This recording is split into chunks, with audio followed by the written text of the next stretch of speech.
नमस्कार दोस्तों, रेडी सत के आज के इस एपिसोड में मैं आप सभी लोगों को बेताल के बारे में जानकारी देने वाला हूँ। बेताल, जिसे इंग्लिश में ड्रैकुला भी कहा जाता है, यूरोपियन सभ्यता में सभी लोग इसे ड्रैकुला के नाम से जानते हैं। पिशाचों के बारे में तो आप सभी लोगों ने बहुत सुना होगा, यानी कि वैम्पायर्स के बारे में तो आप बहुत अच्छे से जानते होंगे, लेकिन ड्रैकुला और बेताल के बारे में बहुत कम सुना होगा।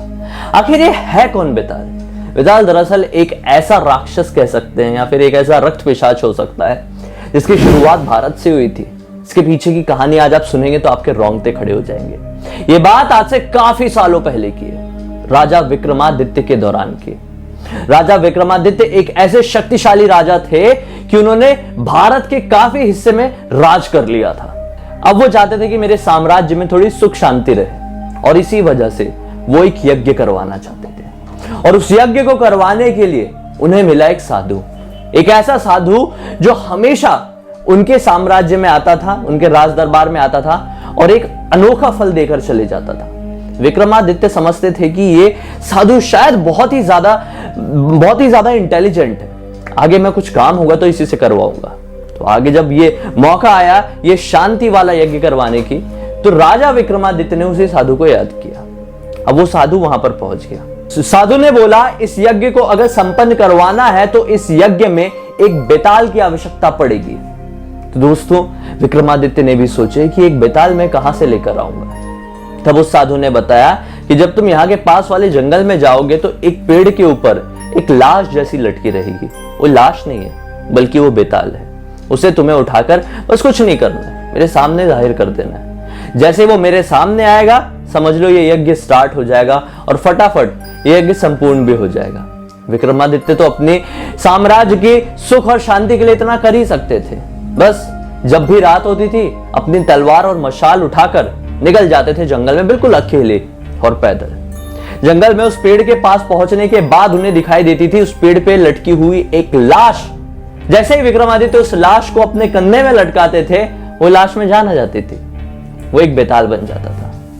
और फिर उसके बाद वो बेताल उन्हें कहानी सुनाना शुरू करता था। बेताल कहता था कि मैं तुम्हारे साथ एक ही शर्त पे आऊंगा, अगर तुम इस कहानी का जवाब नहीं दोगे, गलत दोगे तो मैं आ जाऊंगा, और अगर तुमने सही दे दिए या कुछ भी बोल दिए ना तो मैं वापस से अपनी पेड़ पर चले जाऊंगा। शर्त मंजूर है तो बोलो। विक्रमादित्य उसकी शर्त मान लेते और बोलते हैं सुनाओ कहानी। कहानी सुनाता और फिर कहानी से जुड़ा हुआ एक सवाल पूछता। विक्रमादित्य अपने आप को रोकने की बहुत कोशिश करते, लेकिन ना चाहते हुए भी वो सही जवाब दे देते और फिर वो वापस से बेताल अपने पेड़ पर चले जाता। ऐसा पूरे 25 रातों तक लगातार हुआ। 25 बार बेताल को कंधे में लटकाते थे, वो कहानी सुनाता था, सवाल पूछता था और विक्रमादित्य ना चाहते हुए भी जवाब दे देते थे। और दोस्तों, इसी वजह से एक बेताल 25 नाम की एक किताब इस पूरी दुनिया में सामने आई, जिसमें वो 25 कहानियां लिखी है जो बेताल ने राजा विक्रमादित्य को उस दौरान सुनाया था। दोस्तों, आगे की कहानी समझिए क्या होता है। दोस्तों, अब समझने वाली बात है कि आखिर ये बेताल था कौन, ये लटकी हुई लाश थी किसकी। मैं बताता हूँ। ये जो सिचुएशन पैदा हो रही थी इससे भी काफी समय पहले एक छोटे से गांव में एक तांत्रिक रहा करता था। उस तांत्रिक को ये बहुत अच्छे से मालूम था कि अगर मुझे और भी ज्यादा सिद्धियां प्राप्त करनी, और भी ज्यादा बलवान बनना है तो मुझे इस इलाके में मौजूद एक ब्राह्मण के बेटे की बलि चढ़ानी होगी। तांत्रिक इसी खोज में निकल जाता था गांव में। एक दिन उसे एक ऐसा ब्राह्मण दिखाई दिया जो बहुत ही ज्यादा विद्वान था, और उसे पता चला कि इसका तो पुत्र भी है, एक नाबालिग पुत्र। बस वो ठान लेता है कि मैं इस पुत्र की बलि चढ़ा दूंगा, और इसी चक्कर में उसके पीछे लग जाता है। पुत्र भागते भागते भागते भागते बड़ी मुश्किल से जान बचाते बुझाते एक जंगल के अंदर पहुंच जाता है, घना जंगल। प्रेत दूर से देख रहा होता है, ये सब एक प्रेत था उस जंगल में, सब देख रहा होता है। उसे इस बालक के ऊपर दया आती है। प्रेत उसके सामने प्रकट होता है, बोलता है, देखो अगर तुमको तांत्रिक से बचना है तो एक काम करो, मैं तुम्हें एक ऐसी शक्ति देता हूं जिससे तुम एक लाश जैसे दिखोगे, और फिर उसके बाद तुम्हें पेड़ पे लटक जाना है। और अगर तुम पेड़ पे लटक जाओगे ना तो तुम्हें वो तांत्रिक हाथ भी नहीं लगा पाएगा, टच भी नहीं कर पाएगा, उसके अंदर हिम्मत ही नहीं होगी। तुम्हें सिर्फ वही टच कर पाएगा जो बेहद शक्तिशाली और अपार सिद्धियों से भरा होगा, वही तुम्हें टच करके उठा पाएगा। तो बस वो भी तैयार हो जाता है और वो प्रेत उस बालक को वो शक्ति दे देता है, और वो शक्ति पाकर वो लड़का उस डाली पर, उस पेड़ पर लटक जाता है, और आगे चल के वो कोई और नहीं वही बेताल बनता है। अब मैं आपको बताता हूं दोस्तों इस कहानी का अंत क्या था। 25वीं कहानी क्या थी? बहुत ज्यादा हैरान कर देने वाली थी विक्रमादित्य और बेताल की।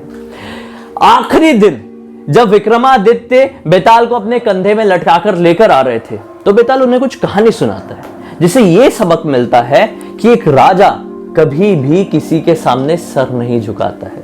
बस विक्रमादित्य उस दिन वो जवाब नहीं देते हैं और जैसे तैसे करके बेताल को भी अपने कंधे में लटकाकर उसी साधु के सामने पहुंच जाते हैं। कहानी में बहुत इंटरेस्ट आएगा, आगे सुनते जाओ। जैसे वो साधु के सामने पहुंचते हैं तो साधु बहुत ज्यादा खुश हो जाता है, बोलता है राजा मैं आपकी इस काम से बहुत ज्यादा प्रसन्न हुआ, आप यहां पर रख दो बेताल को और मेरे सामने सर झुकाओ, मैं आपको बहुत बड़ा आशीर्वाद दूंगा। राजा के दिमाग में एक बात आ गई जो अभी रास्ते में आते आते बेताल से सुनी थी।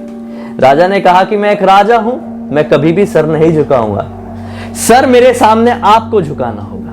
और फिर इसी वजह से वो साधु राजा के सामने सर झुकाता है और जैसे ही वो सर झुकाता है राजा विक्रमादित्य अपनी तलवार निकाल के साधु का गला धड़ से अलग कर देते हैं और बस साधु की ऑन द स्पॉट मृत्यु हो जाती है। अब आप लोग सोच रहे होंगे कि ये क्यों हुआ, राजा विक्रमादित्य जैसे महान राजा ने उस साधु को क्यों मार डाले?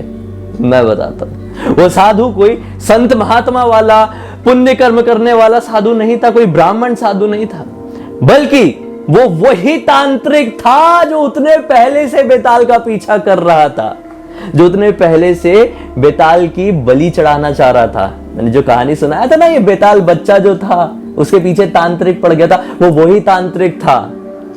उसको ये बात बहुत अच्छे से पता थी कि बेताल को मैं अब टच नहीं कर पाऊंगा, क्योंकि उसे एक प्रेत ने वरदान दे दिया है, उसे वही टच कर पाएगा जो एक बहुत ही बड़ा सिद्ध पुरुष और बहुत ही शक्तिशाली पुरुष होगा। बस इसी वजह से वो समझ गया था कि भाई विक्रमादित्य ही पूरी दुनिया में है जो बेताल को टच करके उतार सकते हैं और फिर मैं उसकी बलि चढ़ाऊंगा और मैं अपार शक्तियों का मालिक बन जाऊंगा। लेकिन दोस्तों विक्रमादित्य तो राजा विक्रमादित्य थे, उन्हें उस साधु की चाल बेताल के आखिरी कहानी से पता चल गई थी और इसी वजह से राजा विक्रमादित्य ने उस क्रूर तांत्रिक का गला काटकर उसका वध कर दिया और इसी वजह से बेताल एक बहुत बड़ी परेशानी से मुक्त हो गया। दोस्तों इसी चीज को देखकर बेताल बहुत ही ज्यादा प्रसन्न हुआ और इसी वजह से बेताल ने राजा विक्रमादित्य को बहुत आशीर्वाद दिया। उसके बाद राजा विक्रमादित्य का परचम सिर्फ भारत में ही नहीं पूरी दुनिया में लहरा गया और सदियों सदियों तक राजा विक्रमादित्य का नाम याद रखा गया। खुश होकर बेताल ने कहा था कि आपको क्या वरदान चाहिए, मैं आपसे बहुत खुश हूं, बोलिए। तो राजा विक्रमादित्य ने सिर्फ इतना बोले कि बस मैं इतना चाहता हूं कि इन 25 रातों में जो आपने मुझे कहानियां सुनाई है वो कहानी पूरे संसार को पता चले, वो विश्व प्रसिद्ध हो जाए। और वही हुआ। आज सब बेताल 25 को जानते हैं, इसके ऊपर काफी सारी फिल्म्स और काफी सारे सीरियल्स भी बने। यहां से शुरुआत हुई थी बेताल की, उसके बाद समय बदला। आप जैसे समझ रहे हैं ना कि आत्मा ने प्रवेश किया था, एक शक्ति ने प्रवेश कर ली थी, एक लाश बन चुका था वो बच्चा। तो जब वो शक्ति या फिर वो प्रेत एंटर करता था उस डेड बॉडी में तो वो बेताल बन जाता था वो बच्चा, या फिर वो समय के साथ तो बूढ़ा भी हो चुका था, लेकिन वो एक बॉडी थी, बॉडी के अंदर एक आत्मा प्रवेश करती थी तो वो बेताल बन जाता था। इसे ही ड्रैकुला कहा गया है यूरोपियन सभ्यता में। दरअसल दोस्तों यूरोपियन सभ्यता में यह कहा जाता है कि बेताल या फिर ड्रैकुला एक ऐसी चीज होती है, एक ऐसी शक्ति होती है, जिन लोगों की मृत्यु हो जाती है वो अपने जन्म भर में अपने इंसानी रूप में बहुत बुरे बुरे पाप किए रहते हैं और उनकी मृत्यु हो जाती है और उनके आखिरी जो अंतिम संस्कार ठीक से नहीं किए जाते, अंतिम कर्म अच्छे से नहीं किए जाते हैं। इसी वजह से उनकी जो एक आत्मा है वो एक श्रापित आत्मा बन जाती है और श्रापित आत्मा बनकर वो पूरे विश्व में भटकने लगती है और भटकते भटकते भटकते अगर उन्हें कोई भी एक ऐसा शरीर मिलता है जिसकी अभी अभी मृत्यु हुई है, वो शरीर में प्रवेश कर जाती है और फिर उसके बाद घूम घूम कर लोगों का खून पी के उनको मारती है और खुद को अमर बनाए रखती है। दरअसल दोस्तों ये ज्यादातर बच्चों से अट्रैक्ट होते हैं। बेताल आज की दुनिया में ज्यादातर बच्चों को खाना चाहते हैं। अगर हम लोग दूसरे धर्मों की बात करें, दूसरे धर्म की माइथोलॉजीज को बात करें तो इन्हें घूल कहा जाता है। ये एक तरह के जिन्नात माने जाते हैं। इस दुनिया में 4200 धर्म है, बहुत सारे धर्मों में बेताल को घूल या जिन्नात कहते हैं।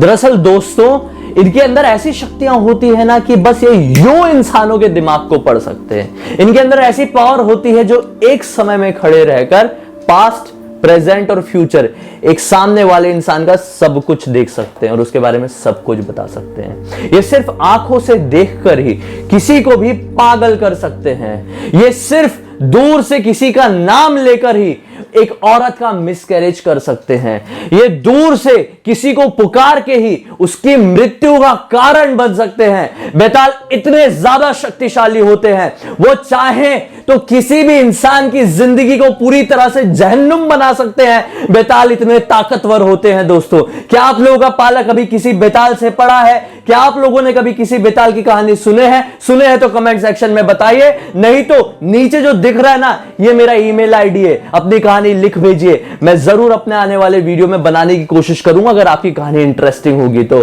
खैर दोस्तों, अगर मुझसे पर्सनली जुड़े रहना चाहते तो इंस्टाग्राम की लिंक इस वीडियो के डिस्क्रिप्शन बॉक्स में, वहां पर भी मैं डेली वीडियोस डालता हूं। बहुत मनोरंजन होगा, साथ ही साथ जानकारी बढ़ेगी, इतनी मेरी गारंटी है। और हां, अब तक इस वीडियो को देखे और पहली बार मुझे देख रहे हैं तो इस चैनल को सब्सक्राइब करके बेल आइकन को दबा के ऑल के ऑप्शन में क्लिक करना, क्योंकि मैं इसी तरह के हैरान कर देने वाले वीडियोस रेगुलरली लेके आते रहता हूं। तो कल फिर से मिलेंगे, तब तक के लिए बहुत बहुत धन्यवाद। आपका दिन शुभ हो।